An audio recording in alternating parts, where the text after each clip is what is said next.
Ne në vendin tonë po e kremtojmë një festë pagane. Jo vetëm krishtere, po pagane. A dini kush janë paganët? Paganet janë ata të cilët e njohin diellin për Zot. Dhe a dini si ka ardhur thelbi i festimit të vitit të ri?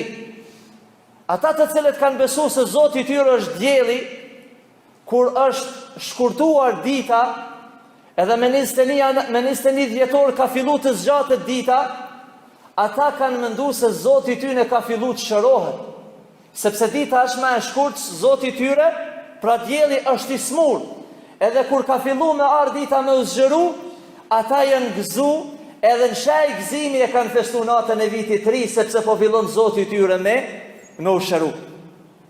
Që do të thotë në dinin tonë, Zoti ynë është ai i cili ka kriju tokën dhe qiellin dhe ka kriju diellin dhe hanën.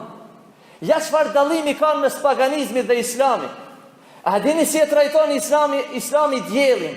Një dhunti të Allahut, një trup qiellor me anë të cilit ne e njohim krijuesin e gjithësisë.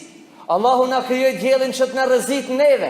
Allahu na krijoi diellin që nëpërmes tij na të bëjmë agjërimin dhe namazin. Allahu subhanahu wa ta'ala na krijoi diellin për me fuqinë e tij. Wala tasjudu lish-shamsi wala lil-qamar. Allahu do të mos i binin sejdë as diellit as hanës. Wasjudu lillahi alladhi khalaqahunna. Po binin sejdë Allahut i cili ka krijuar ato të dy. Dhe paganizmi është një fe, është një besim që beson në krijesat e Allahut azza wa jall dhe nuk e beson ekzistimin e Allahut fuqiplot. Dhe kjo prek drejt për drejt në besimin tonë.